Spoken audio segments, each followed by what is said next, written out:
Welcome everybody. In this video, I'm going to teach you guys how to win and climb as a mid laner. It is a coaching session that I did in which that I'm going to go over all of the fundamentals in extreme detail. It's a little bit more advanced. You're going to hear some stuff that you've never heard before, but an insanely valuable session to just have a nice little coffee with and just watch. Enjoy, boys. Yeah, so basically, like, in the past, I was, like, years ago, an Ari OTP, so, like, the way I played every champ is, like, push and roam. So, like, imagine a Victor just roaming, that's, like, not playable, right? So, I had to, like, work on staying on lane and, like, punishing when they CS and, like, those, baiting the spells and, like, those fundamentals, right? I just, like, some years ago didn't do, and now, like, I'm starting to think about them actively, but, like, I have to, like, actually think of them every second, and it's not natural to me. I have to, like, force myself. Okay, so in regards to laning, what do you feel like you're struggling with right now? Yeah, I think that when I click in, it's like super obvious. So like I don't take my movement enough, or like that leads me to not dodge their spells enough. Because like when I go CS, it's like straightforward, Very good. Linear movements. All right, we'll definitely take a look at that. Do you have any other VODs than just this one? When you play with Twisted Fate. Do you have this up recorded somewhere? I can check. Wait. Yes. Oh my god, I actually have it. GG. All right, so don't worry. Twice. I don't judge, okay? I'm not going to flame you. I'm going to be realistic, but I'm also going to point out the positive things. So don't feel bad if you make mistakes. Okay.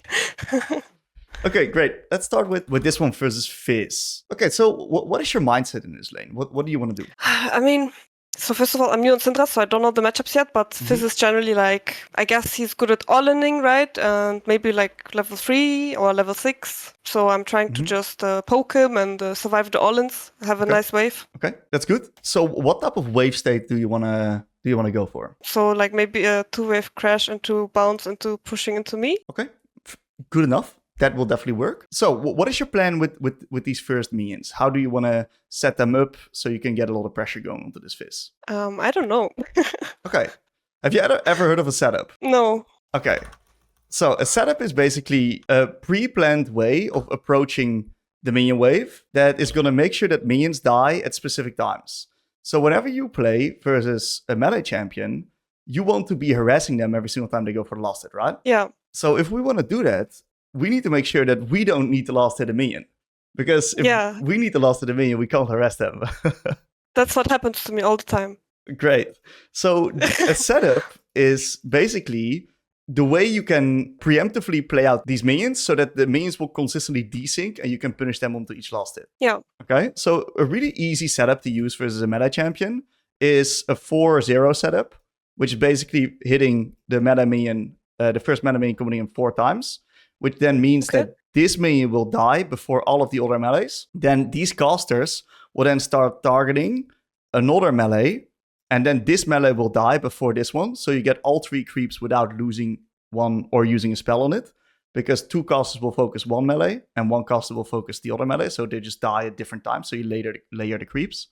And in the meantime, this minion from Fizz is then going to die at a time when you don't need the last hit, so you can actually harass him. Or even better, he's probably not going to go for it, and you can zone him off the creep. Okay, so wait, did I understand correctly? The first wave, I have to attack the first minion 4 times. There's many ways to go about it. One of the ways is a 4-0 setup. You can also do a 3-1, where you hit the first one 3 times, and you hit one of the casters another time. You can even nuke one of the casters. There's many different ways to desync minion HP value. Okay. The best thing that I recommend that you do is that what we can do is we can just find a Fizz matchup here on this website. Chovy Ari. I think what he does in this game, knowing Chovy, he's probably going to do a 3-in-1 here, where he's going to do 3 melees and 1 caster. And that is against melee specifically or against anyone? This is against melee specifically. Okay. That's right. So let's see what he does, right? 1, 2, 3 melee, 1 caster. And now, in this case, Fizz actually went for a bot gank, so it doesn't really work out the way that you normally want it to. But you see how all these minions die at different times. Very easy to CS, and we don't need to use our spells to land the creeps, and we could potentially hit Fizz if we wanted to. Okay, I'm just going to write that down, 3-1 or 4-0. That's cool. I didn't know that, thank you. The most important thing to do is to just test it out yourself, see which one you like, and just keep copying that one. Right? Okay. And this is for just wave 1 or any wave? Wave 1 is a very interesting one, because wave 1, the minions start targeting the exact same creeps all the time, right? It's pre-built. in wave 2 and 3, what's going to happen is if it ever enters neutral, you can start doing way more creative stuff with it, where you can drag it to the sides, or you can allow it to like target certain creeps that you can't really do on wave 1. So wave 1 is very static, and this is why it's so replicable. Okay. The idea, at least, is to make sure that your minions die at different times. And we're going to then try to harass Fizz the moment he goes for creeps. It's very important that you never give him an E on top of you. So the only time that you're able to get in range to out attack is whenever he goes for creeps. Otherwise, he's going to jump onto you and you're going to be in range. Because if you're in out attack range clicking forward, he can E onto you. Yeah. Okay, this is a beautiful wave state. Very nice. Okay, so what should you do in this position? What do you think? Maybe like wait, like go in, but then like go back and queue him while I go back. Nuke this second minion here. ASAP. Oh, okay. Oh, okay. Because of level 2? Yeah, absolutely. The moment you get level 2, okay. you just can't do anything anymore, right? He's then a complete passenger. Okay. Yep. And then you can just hold your spell and just really force him to come up. And then you don't need to use any spells, because the longer you keep your spells, the harder it is for him to ever walk up and CS the creeps. Because when you're level 2 versus level 1, he's under permanent threat. And unless he baits out your spells, you can do whatever you want. Oh, wait. So when I get level 2, I shouldn't like put it instantly in his face? Yeah, correct. You should extend the trading window. So what we just talked on the wave 1 is we create the trading window. Creating a trading window is basically desyncing me in HP value so you can hit the enemies onto the last hit. Expanding a trading window is basically acting as if you're going to trade onto them, but then you're not actually going to do that. So, because if you do it, you use all your spells, they get access to the next creeps. But if you just act as if you trade, they drop the creep, they might bait out your spell, they try to, but then you don't actually use it, so you can actually use it onto the next one. You deny them an extra 2 or 3 creeps. Okay, that's cool. I never heard of this. Great. We're 10 minutes in. Taking notes. Yeah, I already learned so much. It's already good. Really good. Yeah, so this, I'm also recording this, so you can always just watch it back. Okay? Yeah. Great.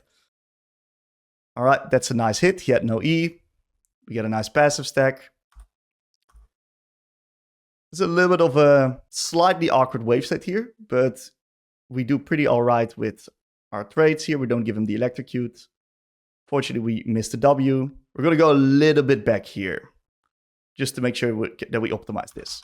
So, one of the most important fundamentals versus meta champs is to make sure that you never get your wave stuck in this position.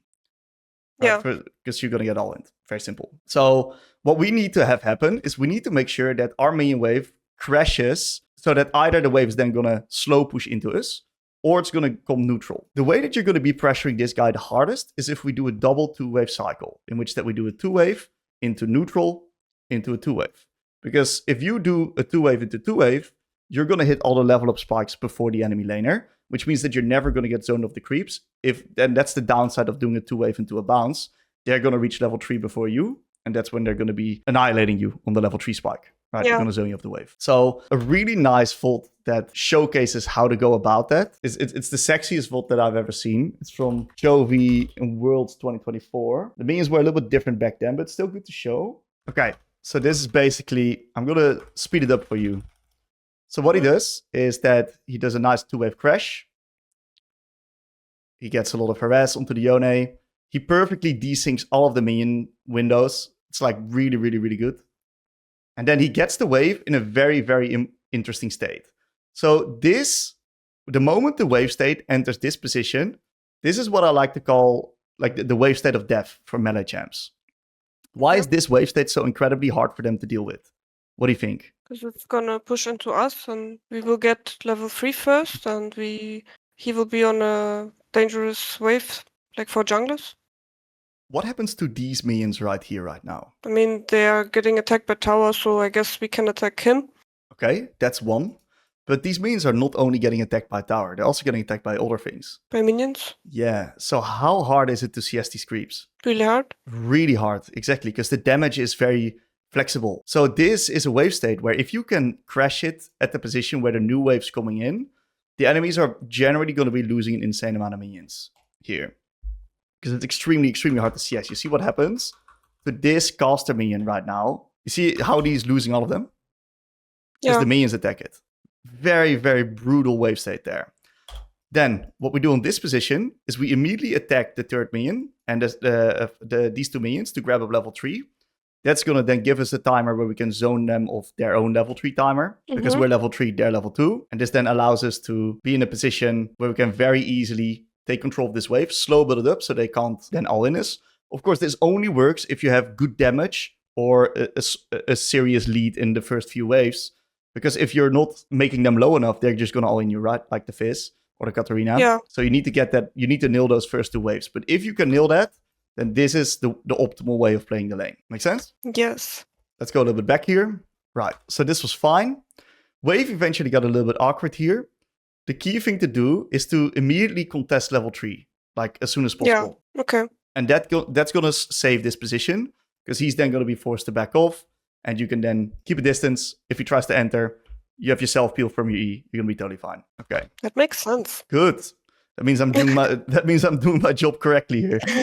Yeah. Awesome. Okay. So you want to clear this wave as soon as possible, right? Yeah. So you can get your reset off.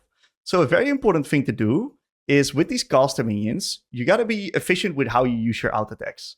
What you do right now is your Q is, in my opinion, fantastic. I love this Q. Red Q. This out attack, great as well. What we should do is out attack this one once more. Auto, auto, auto, auto. And then our W will finish off all 3 of these creeps. So you got to, every single out attack matters in this case. You got to make sure that you AoE them all. That way you can get them in faster. Because every second counts. Any questions this far? Like, what exactly did I do wrong in the... I mean, I think I know, but I'm not 100% sure. What do you think that it is? I mean, you said I should W the casters when they're all, like, gonna die from it, right? Exactly. So should I keep the W, like... Good question. Should I just not use it when it's up? No, really good question. So we should use it when it's up. But look at this out attack. So this first one is good. The second one is good. This third one right here is a waste. Okay, yeah. Right? I see it. We could have killed that one with the W instead and hit the other 2 as well. Great. That's it. Okay, thanks. Okay, well, so what's going through your mind right now? What do you want to do? It's slow pushing into me, right, the wave? It is, That correct. would be nice. Yep. So I'm safe against Blitzcrank and Fizz and Kiana. And what's your plan coming in right now? First of all, not get ganked, then not get all-in by Fizz, poke him, and, well, also, like, help Kindred if I have to. Very good. I like that. Where is the Kiana right now? Oh my god, I didn't pay attention. I mean, in-game maybe I would know, but I didn't look now in this game. Okay. What do you think if you see this? I guess she's topside. Kindred is just currently taking Scuttle, and she's not getting contested. Yeah, so she's bot side. She's bot side, exactly. On the Scuttle. Okay. Very nice. Okay, I love this wave state here. Very good. So this ward right here, if you think about it, isn't necessary, right? Yeah. Very good. It's much better to hold this one, and eventually you're going to get this wave into a slow push out onto the Fizz, which is a great wave state. And that's when we can then use that ward to maybe ward the enemy Raptors, which is a really powerful ward where Fizz, if Kiana, if he's going to do the second clear, we're going to spot him and it's going to give info on everyone on our team. The deeper the wards that you can place, the more info you can give your team, the better it's actually going to be. Yeah. Very good. Sounds good. Lovely wave state. I really like this wave state. Thank you. Not too bad. We get the passive stack here. I love how you out-attack him and you make him sweat. Hey, I was wrong. Look at this beautiful ward of yours. Amazing ward. Oh, what is this? What a beauty. Look you. That is beauty right there. That one just saved your Kindred. Yeah. Maybe, hopefully. Oh. Maybe not. Oh. Not too bad. Not too bad. Let's figure out what we could have done better here. Yeah. Okay. What do you think yourself? I mean, I'm like panicking right now to hit my QE because I'm like new on the champ and I'm like worried about Kindred. Okay. Does this feel nice, this fight? No, Are you happy fighting I mean, this? I think I should have maybe stunned after fist jump and like not tunneled on the Kiana. Maybe I wait till he does it and then double stun like both somehow. Okay. I like your thought process. You're definitely going in the right direction here. So there's a few things to break this down. The way we break this down is we break this down through the micro-macro framework. Okay? Because there's always two parts of skirmishes that you want to analyze. Number one is, of course, the micro-execution. Could we have gotten more value of our spells? Could we have done more damage? always important to break down. But also, was this even a smart fight to take? That's also something to discuss. Let's start with micro. Okay? Yeah. Micro is always easy to start with. I like your thought process when it comes to micro. I like how you're weaving in the auto attacks here. It's a little bit of an unfortunate interaction. What you see here is if you have a melee range QE, your Q actually doesn't land onto the Qiyana damage-wise because you push her out before that the Q actually lands. You do get the stun, but the Q damage doesn't land, unfortunately. Oh, okay. So if you want to do it like this, you need to hold your E for 0.2 seconds after throwing your Q, and then you actually get the damage off. Okay? Besides that, I think our positioning should be a little bit further back. Us fully clicking into here is a little bit dangerous. I think this is the sweet spot to be in. Right there. Yeah. At the edge of the bush. I agree. Beautiful. When it comes to this fight, macro-wise, right? Was this a smart fight to take? Well, let's take a look at our individual identity as Syndra. Syndra isn't a good early game skirmisher. We have extremely long cooldowns and skill shots. And it's always very easy to miss your skill shots. It's inconsistent. So in this specific spot, right, we are not at our strongest. We get very strong post-Q upgrade and post-level 6. Because that's when we get more balls, more access to spells. And we can make it a lot more straightforward, unskilled. Due to how our ult interacts with our E. So this is a fight that, due to the fact that you are not in a happy spot, Kindred is completely down tempo because of what she just did in this game, right? This is completely unfightable. Because Kindred got like 2 kills, took the scuttle, didn't reset, and Qiyana's just invading with a serrated Dirk. We also got to keep in mind that Fizz is a skirmishing. Fizz likes these early game skirmishes. So this is probably a fight where you want to take it easy and not really play it. How do I communicate this to my solo queue teammate? Okay, that's a really good question. I like your question. There's 2 parts to this question, right? Part 1 is the actual pinging, okay? In that case, we just do the yellow ping, the one where we ping cautious and ping back. And then there's part 2, which is the body language, okay? Yeah. You moving in here shows Kindred, what's up, mate? I'm ready to fight, okay? I got you back here. If you don't move in here, he's going to be like, well, fuck that shit. Zinra's not helping me. Let's just get this gromp here, you know? But isn't he going to be angry at me? Or is it whatever? I don't care. Okay. Yeah. If he wants to lose the game over that's great. What I care about is playing beautiful League of Legends, you know? I'm going to try to do my best to help this guy understand what the best play is and see the light. But if he doesn't listen, that's up to him, you know? I can't change that. Yeah. Good question. We have our lost chapter right now. And refill. Kindred's gotten pretty strong here. Top lane is a really good matchup. And bot lane is scaling, for sure scaling. So game is pretty fine here. What's your thought process right now coming from base? We both get 6 soon. I guess I get 6 a bit faster than him. So maybe now I want to play just safe wave state still. Because he wins all in. Okay. Yeah, look. I think that... What do you mean with safe? I think... What do you mean with this? Yeah, I mean, I guess that's a good question. It is. I mean, I can't freeze him right now. I mean, I guess I could like... It depends. If he lets me like just push always and crash, that's nice. If he lets me freeze him, that's nice. Neutral is a bit sus maybe. Because I'm also like worried about Blitzcrank always. That's good. It's good that you're worried of that. Yeah. I think that we gotta be quite flexible in how we approach the wave states. I'm personally not a really big fan of like freezing all the time on mid, especially versus assassins. Because what happens when we start freezing? They're gonna get the fuck out of the lane, right? Yeah. So I'm going to try to pin them down in the lane as much as possible. But for us to do that, we need good quality vision so we can lean towards the side and we're actually safe. And that can sometimes be a little bit tricky. So my wave state that I'm going to try to aim for is I'm going to see if I can get a nice little slow pushing wave state. Yeah. Okay, let's see what happened here on the map. Did your bot lane... Okay, so the enemy bot lane is currently resetting here, which means that you're in an extremely dangerous wave state here. Yeah, guess I want to ward, but he didn't let me crash. Correct. Okay, it did work out. Let's see how we should have played this.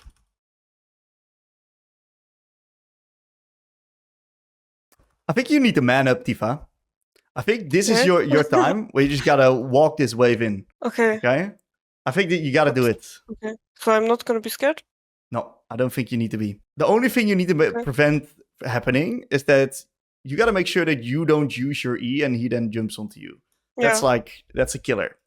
But this is an extremely challenging wave for him to actually all-in you because of the flat amount of casters that are there. Yeah. So I think you can try it. And we got to look at the big picture, right?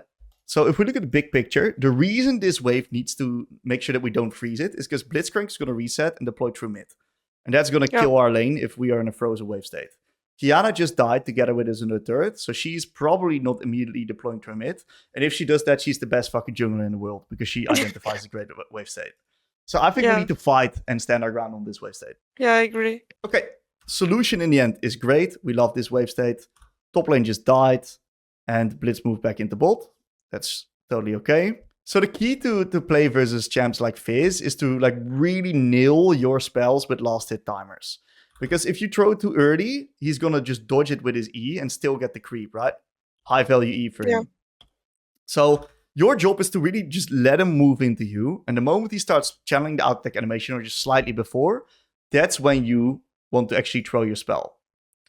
So I threw it too fast, right? Threw it too fast, exactly. So let's talk about this minion here, okay? Remember that I talked about a trading window? Let's go deeper on what a trading window actually means. A trading window is basically a period of time that you have to hit the enemy whilst they need the last hit. And a trading window can sometimes be extremely long, and a trading window can actually sometimes be extremely short, depending on how fast that this minion dies. So the faster that this minion dies, the better it is for you. Because the shorter the trading window actually is, right, the easier it is for you to time your spell in that exact moment while they need to last it, or they're going to lose the creep. So what you need to look at, and the key thing that's going to dictate how fast this minion is going to die, is the caster minions. The caster minions are the big damaging minions. So you want to look at how many casters are actually hitting this creep and how fast is the HP bar dropping down. As you can see, this creep is getting targeted by many casters. And it means that this is a very short window for him to CS. Very short trading window. This is the perfect minion to harass him on, if we time it properly. Okay. Can you, I think I understood, but can you say it again as like a short summary sentence? Yeah. So TLDR, look at how fast the minion is dying. The faster the minion is dying, the better it is to trade onto it, because the enemy has less room to bait out or fake out your spells. Okay. Their movement's more linear. Okay. You want me to explain it in a different way? Is this clear? I think I understand it. Beautiful. Very good. Okay. Ooh, that's a little bit unlucky. So another thing you can do if the wave crashes is you can actually just slow kill these minions. The slower you kill the creeps, the more this wave is going to stack up on your side instead of in the center. Right? Yeah. So you can just stall out these tower hits if you want. You don't need to queue this entire wave. You can just out-attack this one, then this turret is going to target this one, then you can queue it at the end on the edge, then the turret is going to target this one, then you can pick it up with the W, and this next wave will then stack up still right here, so you're then still in a good wave state location. Okay. Let's see if we can get a little bit of vision out. Lovely ward. Very nice.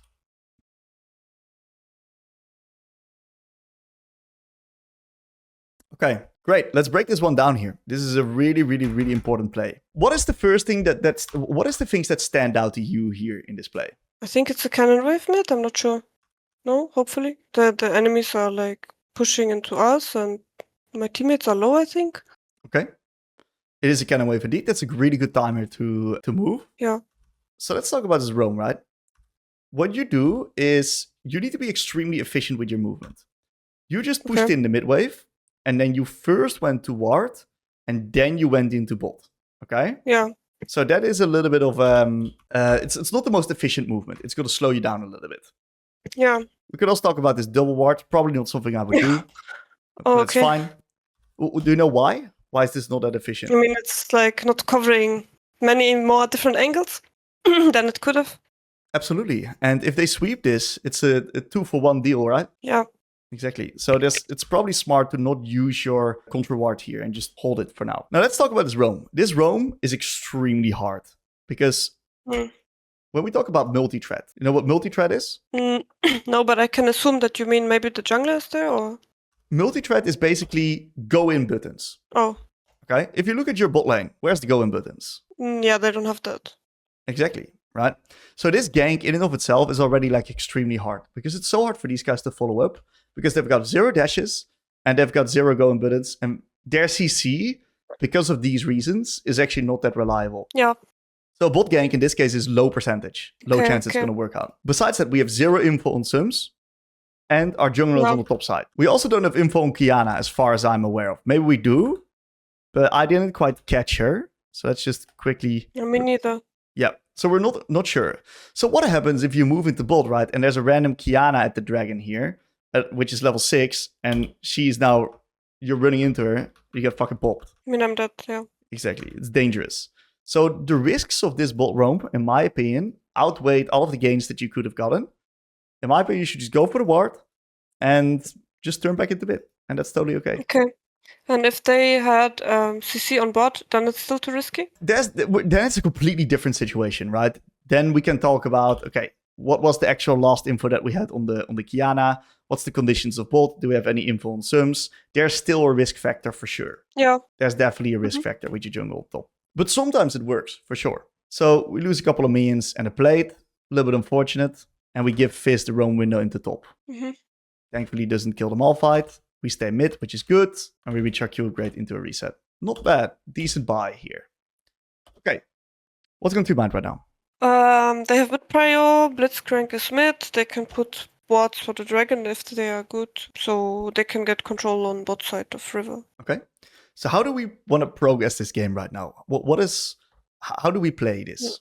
I mean, I guess objectives. Okay. Can we win any fights at the moment? Are we strong enough? I think, yeah. Where Because the enemies don't have items, and Senna has an item, I think. Well, that's not an item. What is that? It's the worst item in 2026. Oh, I thought it's a full item.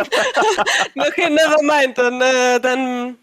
Then maybe they're leading a bit in the fights, yeah. Yeah, absolutely. They're definitely a little bit stronger at the moment. So I would be extremely cautious right now of looking for skirmishes. So as a control mage, right, one of our biggest strengths is to utilize our control over the wave and control over the trades to potentially pin the enemies in the lane.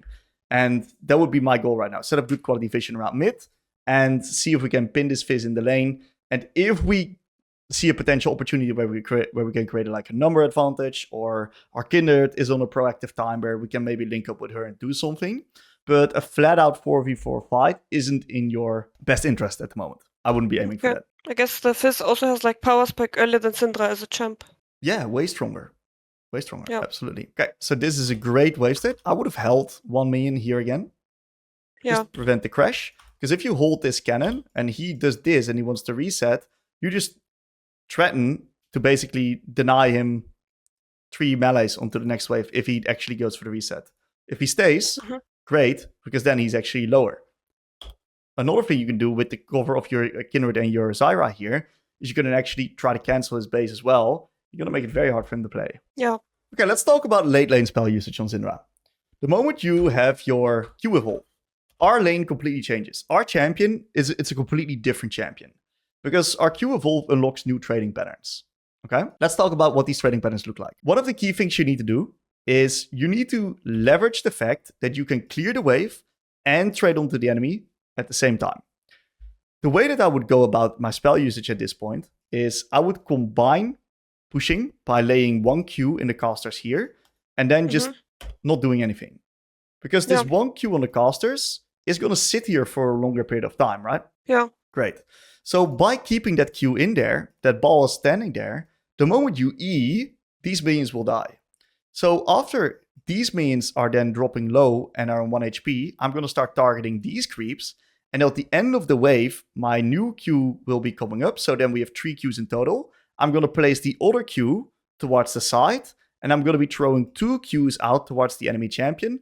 Clear the wave with that E. And if my E lands, I'll then follow up with a W into Q and back off. Okay, so it's Q the back ones, then Q the front, and then the next to the back ones to the side. Or best thing I can do is show you. Okay. Yep. I love theory, but you are ready for everything. Absolutely, yes. I've got an entire library. So it's gonna be. I'm yapping over this video, so it's gonna be a little bit slower. But you see that I queue the casters here. Yeah. All right. I've got the Q in the casters. I Q to the side with the E, and you see that I just then stun him because it's really hard to dodge when there's 2 balls in between. And then I throw my W onto him with the Q, and finish off the wave state. So he can't trade back onto me as well. We clear the wave, get full Yeah. prio, and hit him. Double value spells. Banger. Okay. New one here. Same position. Cue the casters. Cue to the side. Here as well. So you see there's 2 angles. Yeah. I got a nice passive stack and full prio. Okay. By the way, about passive stacks, is there like any rules how many I should have at which time or? So I hate rules like that, you know? Okay. Because Yeah. sometimes you're gonna get absolutely blasted by the enemy jungle or something like that. And then you're feeling bad because you don't get your passive stacks at minute 6, you know? So you're like... But let's say neutral game. Like I'm not getting, Yeah. stormed, like everything's okay. Level 7 Q upgrade is the average. Okay. Okay, we get full prio into topside hover, which is fantastic. Yeah, so let's talk a little bit about our positioning, right? I think you warding this is absolutely phenomenal. I think that's really good. I think that you're doing a great job. Like you're absolutely doing a team player's job here by helping the kindred. I personally probably wouldn't do that, but I really respect it. I would probably sit in this bush here, and I would keep vision over this bush and over the lane. And if Fizz then tries to run in, I would kill him. Or not kill him, because we can't fucking kill him. But I would hit him and get a passive stack. Okay. By the way, if I take the grabs, I get like mid lane quest, no? Like I'm doing it for selfish reasons. Really? I'm asking. That's what I'm thinking. I'm not sure if it's correct. I don't know. Oh, yeah, we should figure that out together. I don't know, actually. Because I just assumed that, but I didn't ever like research. Maybe. If that's the case, then that's genius. I've never thought about that, actually. Oh, is that good then, you think, if that's true? Well, if you get mid lane quest for it, then we gotta weigh up the worth of the quest versus the potential chunk, which is always like a inconsistent thing. So maybe. Maybe. I can't say for certain. So that could be, if that's true, then I like that. That's a great play. It's probably not true. It could be, because I saw your quest go up. Oh. Right? Yeah, look at your quest. I don't see it. Your camera is there, but it's fine. I trust you. I think it's slightly going up. This is worth testing for sure. Okay. So now that you have this info here again, right? How should you actually throw your spells here in this position? I mean, this is disgusting, like spacing from me. But I mean, I should not walk into his face. Like it's tilting me. Okay. Where should you place your Q the moment he uses maybe like between him and me, like kind of. Okay. Like above, like where the blue minions are. Yeah, because after he uses his E, he needs to CS these minions, right? So what we need to do is we need to place our Q preemptively in these minions here, right? Or slightly above if you think like he's immediately going to CS. And that way, with just having that ball there, you're threatening him to say, hey, if you go for this next creep, I've already got my ball pre-placed to trade onto you. Yeah. So a mindset is whenever you have 2 stacks of Q, throw a ball to get into control position. Yeah. I mean, like, I never viewed Syndra like this, but it's kind of similar to just having Orianna Q on the ground and then putting W when they walk through. Yeah. But I never viewed it like this. Exactly. That's right. That was quite creative. I like that. Nice passive stack. Can reset soon. Ooh. Is this good? Yeah, it probably is. We chunk Kiana. Do we have info on the Fizz? How much HP was he? Let's see what the Fizz did here. Okay, Fizz was half HP. I'm wondering, is there a way we can take this wave on mid without being under threat? The next one? This wave here. This next one coming in, because we completely dropped that one, right? Probably I could, if I don't help Drake. I'm like worried he's gonna get all in, but that's my bad. Exactly, because I think your mindset is okay here. But I'm like wondering, is there a way that we can survive and access this wave? Yeah. I think this is the crucial part here.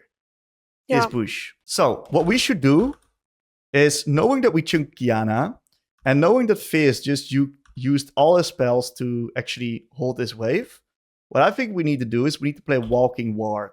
We need to step up right now, pick up the cannon with your W so it doesn't hit you, and you don't take damage from the minions. You can then always kill the casters with a WQ onto the casters, which will insta one-shot. You can then drag the minions down.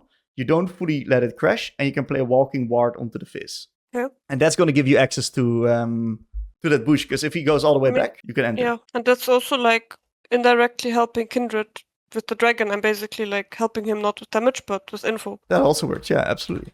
Yeah, that's right. Bit of an awkward wave state here because our team is completely off the map. So we got to be extremely careful.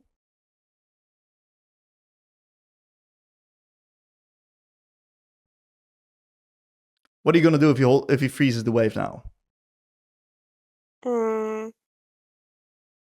Maybe like I could ping my team to help me crash, or I could just try to farm it like safely, keep my E. Okay, I think you fucked. Oh, okay. So look at the location of your teammates, right? Yeah. I want you to see what they're doing. Your Zyra is resetting, coming from base. Top lane died. Sam's coming from base here as well. So the way that we should manage this wave is we should not hard push it because we cannot do anything with our prio right now. Yeah. Okay, so the best way of going about it is just completely let it chill the way that it is. Let it push towards you. Hold it outside your turret for one wave and then slow push that wave into a crash because that's the timer when your team is actually going to be on the map again. Yeah, that makes sense. I'm going back to my like Ahri crash and leave things when I'm like worried about Blitzcrank. Makes sense. That makes a lot of sense. This is a fine wave to hard push, by the way. I don't mind you pushing this wave.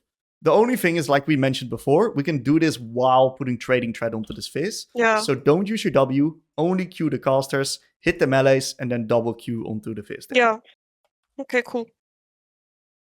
Can't wait to try that. I'm so looking. Oh, dude, everyone's gonna be... They have no ID, and they're gonna think Syndra is broken, because you're not gonna miss a single game anymore. It's completely OP. True. That's what makes this champ bullshit, actually. Yeah, and no one like thinks about this. Not even like new Syndra players themselves. Nah, not at all. So we got a nice bit of vision into bot side. That's really good. Let's go to your bind here. Drake and 2. Kiana is fed. What else? I mean, kind of similar like to always. Bot has prio, so I'm scared of Blitz. Mm-hmm. Exactly. So how do we get back into this game? That's a good question. Maybe. I mean, I'm down for a cross map, but my solo queue teammates don't like that, so I'm not sure. What do you mean with cross map? Like giving an objective and then going punish someone on the opposite side of the map. Okay, I think that's a good idea, because we can definitely not comfortably take a full-on fight right now, because our jungle is getting completely gapped. Our bot lane's quite far behind. Zyra, hey, you know, she's playing the game, but Blitzcrank is still very threatening. So we need a little bit more time. Our team needs time. So we should not engage in full-blown team fights right now. Just see if we can stall the game as much as possible, because it's going to be in our favor. And the only thing that we need to do is try to see if we can, if we find a number advantage play, we can take it. But just be opportunistic about it. Don't feel the need to brute force anything you're not on a timer. Yeah. So I see Blitz moving into top here. What's the first thing that goes through your mind the moment you see Blitz top? I can dive AD carry. Yeah, exactly. That's right. That's absolutely right. So how should we play this wave? This one, I mean, I don't know, just I want to kill this one and the next one maybe? Because bot lane is not ready to dive, so it has to be next mid wave anyway, not this one. Very good. So what do we need to do with this wave to get access to the next wave? I really don't know. I guess kill it or not kill it, one of them. Yeah, leave one minion alive. Because if you leave one minion alive, you can always hold the wave on your side here. Ah, okay. Right? Yeah.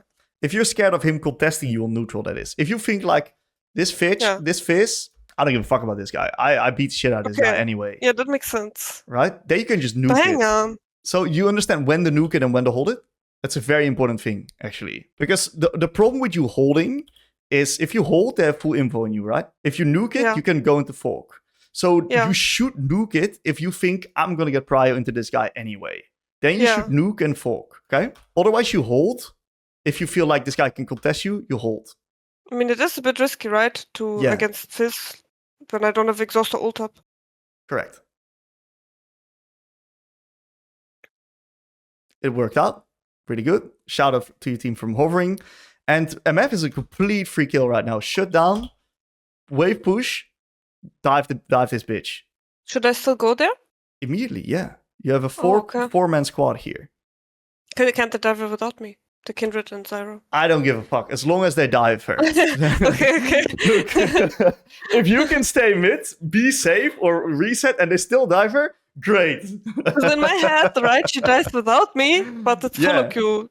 So, like, I want plate and dive, but it's solo queue, so I probably can't have both. Yeah, so the most important thing to do is like if you're aware of the dive, communicate it, right? Yeah. Tell your team. Because the key to solo queue is to be on the same page as your team. And even if you are not making the most optimal play, as long as you make the same play together, that's already like one of the most powerful things you can do. And I definitely think that there's a little bit to gain with some part of your communication throughout this review that we've currently been doing. So are you saying I didn't ping enough this game? Or? Absolutely, yeah. Okay. Yep. So what I like to apply in these type of situations is the ACE framework. Okay. The ACE framework stands for A, acknowledging the best play. C stands for communicating, and E stands for embracing reality. It's solo queue. Sometimes shit just happens. Yeah. So whenever you're like playing the game, what you're constantly doing is you're gathering information to identify what the next best play is. And that is basically A, acknowledging the best play. Then what we want to do in solo queue is we want to communicate that towards our team, and that's then going to align us as a team. And there's going to either one of two things going to happen.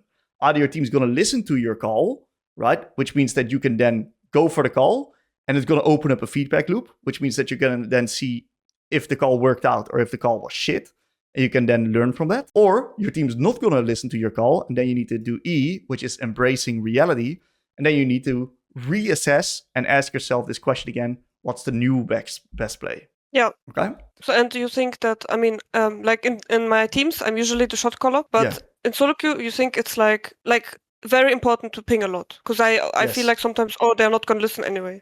But I'm probably wrong, but I'm just asking you how much difference you think it makes. Everything. Okay. Everything.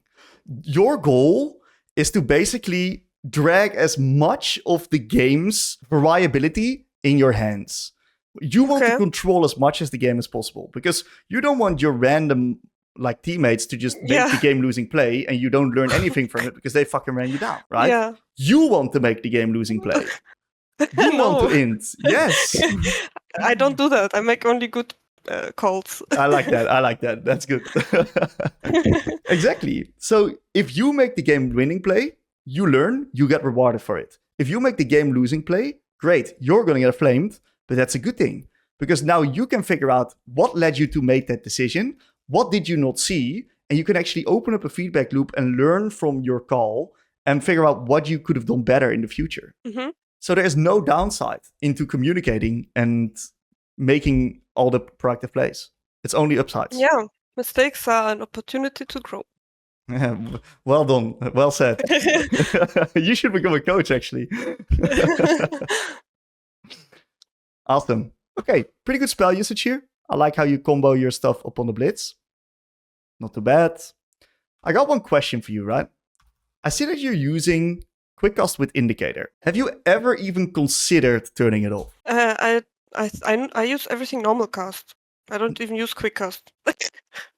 You use normal Imagine, I used everything normal cast my whole life, and imagine when I play Hui, I have like to press 8 buttons for one spell. Have you ever considered turning it off? Yeah, considered. Yeah, I mean, I never really tried, except on Hui, because on Hui, if you do it, then it's basically still normal cast. Yeah. But is it that important if you played like this your whole life to learn it? Okay, it's an interesting one. Okay, it's a very interesting one because I don't think that. Ooh, fuck. Okay, let's put it like this: have you ever played tennis? Right? No. Okay. Well, then that analogy goes out the window. Unlucky. So just think about it, right? You need to press the button like twice before it goes, right? Okay. So while you are pressing your second part of the button, there's this 0.1 millisecond that you're actually delaying your spell cast instead of it going on your first button. Yeah. Okay. So you're basically playing with way higher MS. I guess. Okay. And the other thing to keep in mind is that when we look at the indicators, okay? I don't know if you use the indicators. Do you actually use the indicators or not? Or is it just automatic? If I look at them? Yeah. Do you look at them? You don't even know, huh? It's just automatic. Not sure. Yeah, it's automatic. Yeah, it's an interesting one. Look, I've worked with like thousands of League players, okay? And over the past 1.5 years, I have recommended about 90 to 100 League players to do this, to completely switch off quick cast with indicator or switch from normal cast to quick cast. Just normal quick cast is basically the best. And what I found from all of these players, every single one of them send me a message in 2 weeks saying, Tim, I cannot believe that I was playing with indicators on. Like, I can't believe how slow I was. Okay. So what I think we should do is we should experiment with it. That doesn't mean that it's a set thing that is going to work for you because everyone's different. But I think it's at least worth trying. Okay. So I should give it 2 weeks? You should give it 2 weeks. First week is not going to be fun. Okay. Because your brain needs to train again. First week is not going to be fun. Second week is where you're going to start seeing some improvements. It's a little bit of a longer term thing. Yeah. Okay. Have you ever played with like hard locked camera? No, that's disgusting. Okay, well, it happens to the best of us. I played with hard locked for 9 years straight. No. Yeah. Oh no. Yeah. So the first amateur team that I joined, there was a coach in there, and he said, "I'm not playing with a mid laner that's playing on lock cam." He refused to play with a mid laner on lock cam. So he said to me, "I don't care if you run down all the efficients. I don't care if you run down all the scrims. I just need you to unlock your camera." I don't think I've played the worst League of Legends I ever had for 4 weeks in a row. It was a torture. Oh my god. But after I fixed that up, it took me a month. Suddenly my skill cap just got way higher. Right? It's an investment. You invest the next couple of weeks to just lose it a little bit. That's okay. In the long term, it's going to benefit you. So I'm going to get Challenger. Hell yeah. I mean, that's the goal, right? Yes. Fantastic. I wasn't joking. Yeah. I know. Otherwise you wouldn't reach out to me, right? You're serious about improving. Yeah. That's good. I like your positivity. I think that's a really good thing. I'm glad that I'm positive because I forgot this what. Like I told you, I didn't have time to play one. So this one is like, I don't know what happened here. I don't remember this game. Okay. Well, look at that. Great positivity. So we're in a really good spot, actually. We just got insanely rich. Like we're very, very, very strong. What's on your mind right now? Kind of strong now for the objective. So we could fight Drake. Okay. Potentially. I like that. If you want to fight Drake, what does that mean? I need prior vision, but we already have that on bot side. Oh, the call. I have to ping it, and there we go. I have to ping the Drake. Is it just ping, or do I have to type 2? So the best way of doing it is by pinging this thing here on the top. Yeah. Okay, because then it's going to put in the chat, and everyone sees the chat. That's the best way of going about it. Yep. Okay. Yeah, so I don't mind that, right? Look at that. You ping it once. I think we can do it like 3 or 4 times. That's going to make it even more clear. But I'll at least like that you're pinging it. That's great. Okay. Now, it looks like Fizz actually roams bot. Can we do something about this? Is this... No, we can't. He's already got the wave out. We did the best we could. And can we just go top? Okay. Let's talk about this sequence here. So, you see everybody on the map, right? 3 people bot, Jace dead, Kiana coming in. How should we play this as Syndra? Do we win this in the 1v1? Usually, I mean, not if I do 1 rotation, but if I do 2 and I also have exhaust, I can win. Okay, how do we get max damage here in this sequence? Oh, I have to put already Qs, right? Yes, exactly. Really good. So if you see that she's coming in, right, you could just stand your ground on this turret, hit it, because you can kill it before she gets in. And you just place down your Q to get more balls. And the moment she gets in, we do an R into E into WQ. And if she ever gets... It's unskilled if you do R into E. It's completely unskilled. I like it. Yeah, there's no counterplay. So she actually doesn't beat you because of your exhaust. And because of the fact that you're actually level 11, insanely strong. Ruby Crystal, you beat her in this case. Okay. Banger. So here my mistake was that I didn't have Qs before and that I just QE'd her, not RQ'd her. No, so this is fine, right? Look, what you need to do is you need to understand that when you play Syndra, you want the enemies to run into you. That's when it's going to be easy for you to land your spells. So 1 Q definitely makes the difference if you have it in the back, because you just landed all your spells. Now, what happens if you have 6 R balls on a level 11 Syndra, plus your next Q coming up in 2 seconds? Yeah. It's annihilation. Insane amount of damage. All right. Well, look at that. Still killer. Skill shot's going a little bit into Narnia. That's fine. Happens to the best of us. And we have Drake up. Kindred hasn't taken a reset yet. Jay shows bot. All right, probably just sack bot side, play the top side here. Let's see what you do here. So this is extremely interesting, right? What's your thought process in moving into bot here? I think I just wanted to put vision for Drake, but to be honest, it's already like the play's over. It's just to feel comfy, but it does nothing, kind of. Absolutely. Absolutely. So yeah, you should 100% recognize, okay, bot's forfeit right now. 3-for-1, Zyra's gonna die. We have no vision control. We should contest this wave, play the top side, put your control ward right there, take the next mid lane wave deep, push in mid and top. You guys have 3 groups. It's totally fine to just trade bot for top and mid. Yeah, I agree. Beautiful. Yeah, that's a shame. That's horrible. I also have proto build, so I just flashed. Good exhaust. All right, it is what it is. We do a pretty quick reset into top. I don't mind that. I like how you approach this. This should be a pretty easy play here on top side. We're 2 levels up with a full item advantage over this guy. You mean I win 1v1? Yeah, for sure. Okay. So let's visualize this, right? How does he win? All in? Okay. What is his all-in condition? Being full HP and having ignite. How does he get on top of you? Yeah, I mean, yeah. I have to, I guess, keep my E for his jump. Okay, that's one way of going about it. And the only way he gets to you is like the R, right? Yeah. Well, guess what we just have? The number 1 fizz counter. Exactly. Yeah, true. Yep.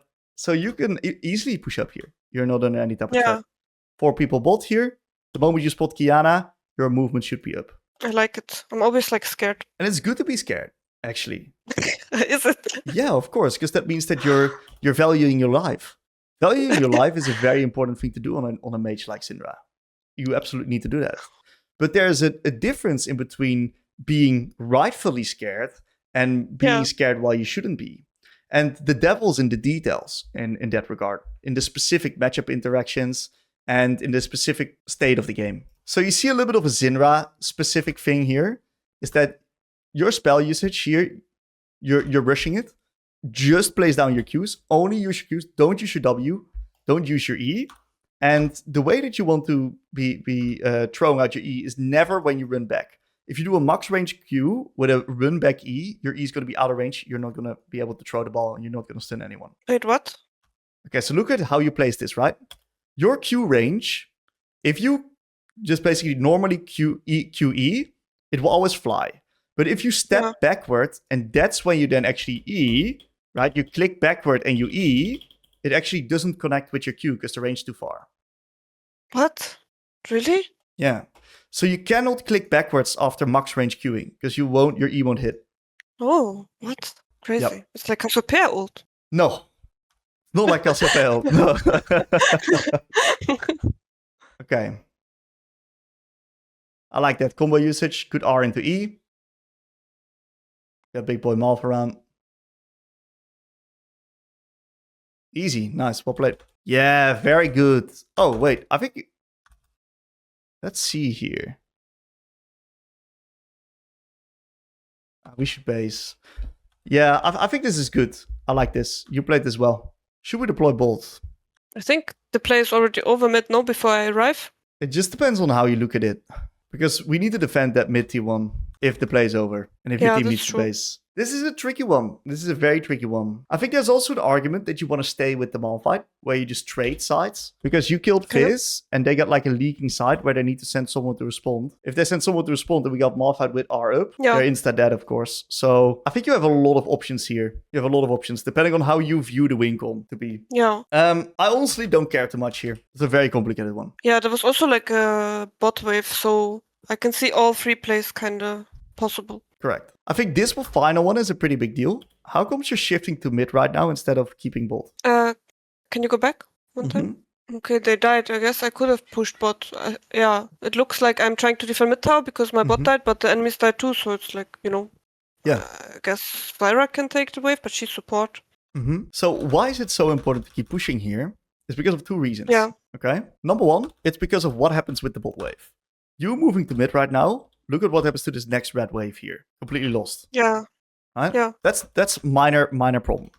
What really is the key thing is the forcing enemies to respond to your wave states. Yeah. If you force someone to respond, you have an easy move timer, you play on a number advantage. You have 3 grubbies, you're totally fine trading right here. If you can probably even get the full turret if you just fully pressure up here. Yeah, I see it, I like it. Move into top. That is a fucking dangerous deployment. Very dangerous deployment here in the top. Walk me through your top process. I just want to push out top before Drake. Okay. So Drake is the next play, right? You identify by the information that you gather that Drake's next. Yeah. I agree. Okay. So for us to get control around Drake, what needs to happen? I mean, we need mid prio and then bot vision. Yeah, exactly. Mid prio into bot vision. Right? Love that.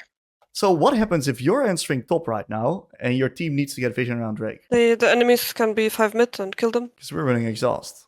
That's right. If you run TP, 100% legal what you're doing. If you don't run TP, this is not legal.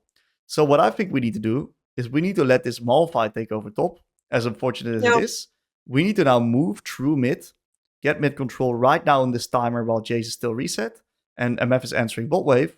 And this is the time where we get a little bit of shadow vision with the Zyra. We let Malphite push out top, wait until his TP's back up. That's when we contest the area deeper. Yeah, I see it, yeah. And it does could look have been like... here already. Yeah, exactly. Your team just fights, right? We could see this one coming 1,000 light years ahead. Yeah. I can like predict this from based on the wave state. Fantastic. Oh, no. I think this is game over here. This play. Oh, really? Yeah. This is game over. Absolutely. Cause I die? Yes. Your entire team dies here, and you lose an insane amount of prior on mid. So I think that the main reason why it's game over is because it's not in line with how Syndra wants to play. Okay. It's the polar opposite of Syndra's reference points. What are Syndra's reference points? You want to be, as a control mage, nice and early, playing on the strong side, moving in with your team, force the enemies to run into you, control the area. This is the complete opposite. You're late to the fight, running into the enemies, and that's get yourself killed. Because that's unfortunately not how Syndra functions.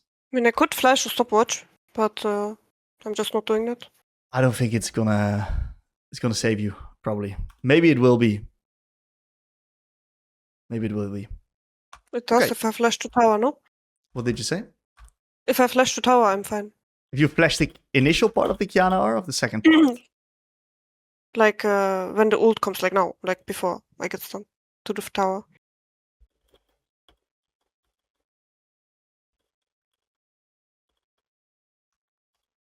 Yeah, I think if you flash the initial part, absolutely you live.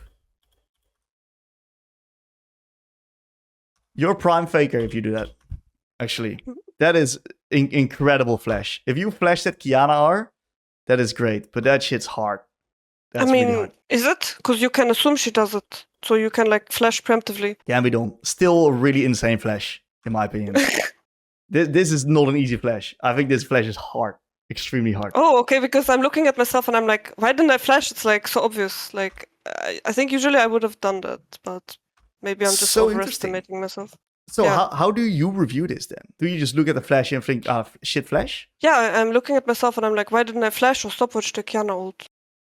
Right. Okay, so that is so amazing. So you know, like the Titanic, right? It crashed on an iceberg. Okay. Yeah. And the way it crashed, it didn't crash to the part that was above the water. It crashed to the part that's like below the water. This is the iceberg that like fucked the Titanic up. Not this little thing. Okay? What you just reviewed is the top of the iceberg. This is your flash. It's completely not important in this fight, actually. Okay. The important part is that the 30 to 60 seconds beforehand where you were on top without TP, you were running into the fight, and you played engage flanking Syndra here, running into the enemies. Like an Ari. Yeah, Ari can do this. Ari can do this. Yeah, you're right. Ari can do this. Yep. Syndra can't. And you get punished for it. Sad. This is great, Tifa. This is great. I think that we covered a lot today already. This was a good session. A few things for you to look out for. Okay, I think that I'm gonna put some big 20%ers up there. What we saw in this coaching session. Key things I want you to look at is your spell usage in late lane. I'm just gonna write that on my notepad. It's way easier. In late lane? Yeah, the moment you get your Q upgrade. Yeah, I didn't know this when I played this game. Now I know. Very good. I want you to also look at your warding. I think your warding is actually a really big problem in your gameplay. Because, it's a massive issue. Because you're not using your wards effectively.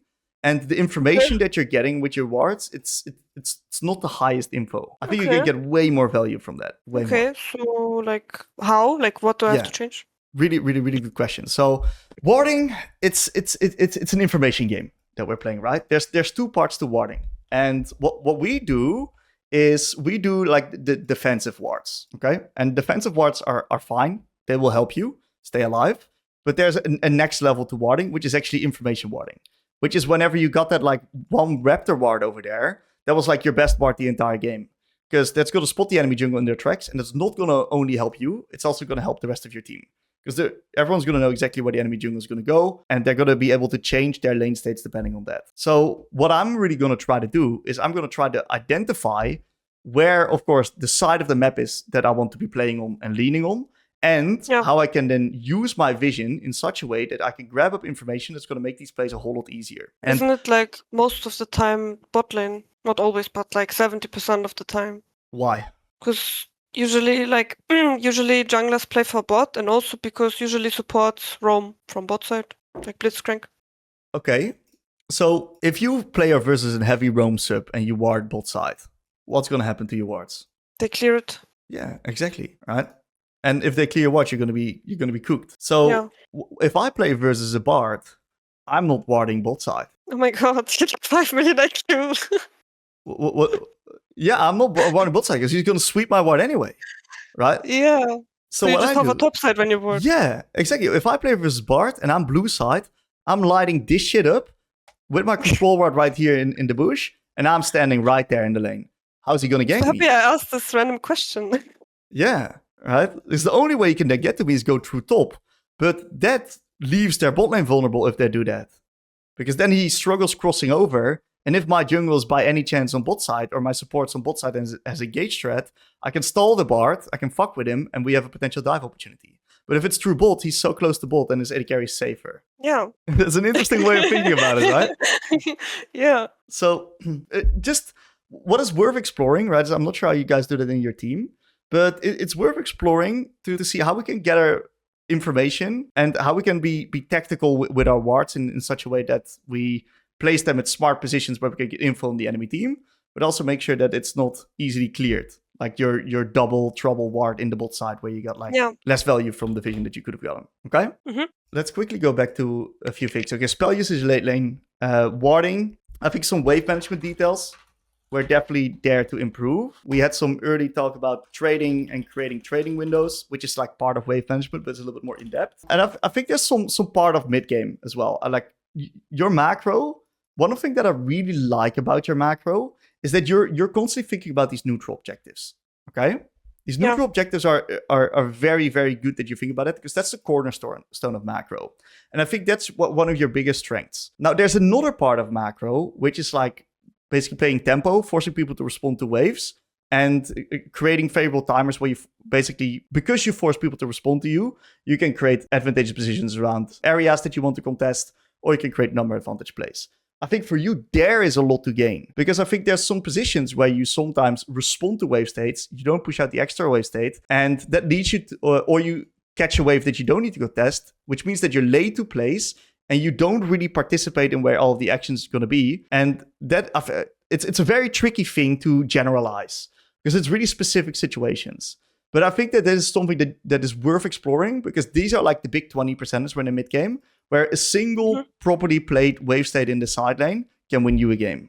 Yeah. And I think that is something that you need to go deep on in the next couple of months, with just an insane amount of repetitions and visualization. And that's when you only can start seeing it. It's not a thing that you can just pick up in a week. Same at this just creating the trading windows and looking at the me and aggro. You can't do that in a week. That's going to take months to even get remotely good at that. Because there's so much variability and variables that can potentially change these situations. That's going to make it extremely hard for you to get consistent in that. Mm-hmm. If I could give you one learning objective, what I would do is I would say, I want you to go to key moments in the game where you lost the fight or you died, and you felt like you lost control of the game. This could be like 1 or 2 key moments in the game. And I want you to go like break those situations down to the micro-macro framework that we just discussed. Specifically look at how could you use your spells better? How could you have dealt more damage? And macro-wise was this even a smart fight to take? Rewind 30 to 60 seconds. Take a look at your setup of the fight. Were you there on time? Were you first? Were you letting the enemies run towards you? Was this in line with your ring condition? Were you strong enough to fight? Could you have maybe traded off this objective instead of playing it? These are all potential questions that you can ask yourself, which can then put you in the position where you can solve this mini puzzle. And by solving these mini puzzles, you're going to learn to build pattern recognition and visualization, which you're going to see these very similar puzzles pop up in future games again. And because you've reviewed it and solved it in previous games, what's going to happen is that you're going to then start recognizing those positions in the game. Your brain's going to be like, hey, I've seen this shit before. Instead of doing what I did before with my old habits, I am going to try to do this. how I solved it the last time. And I really want you to go a layer deeper than just the top of the iceberg. I really want you to ask yourself multiple of these questions so that you're then in a position where you can actually find a deep solution. And more than often than not in a game of League, there is more than one solution. And I want you to find more. Because it's not about finding the perfect play, but rather recognizing what options that you have to potentially solve it. Yeah, okay. Any questions? I think I asked everything the second I had a question. So no questions anymore. Amazing stuff. Final thing I'm going to hook you up with is just a little bit of... Queue up? You want me to queue up? No, hit you up. As I'm going to send this to you here. So you can just use it as a little bit of of a breakdown. Whenever you review, you can just have this as a cheat sheet in case you forget. That's cool. Yeah, that's good. Awesome stuff, Tifa. Really good session. Thank you for your time. I hope you learned some stuff. Thank you. Yeah, I learned a lot and it was enjoyable and fun and your videos are amazing. Appreciate you watching. Thanks a lot. Okay, thank you. Bye. Have a great day. Bye-bye.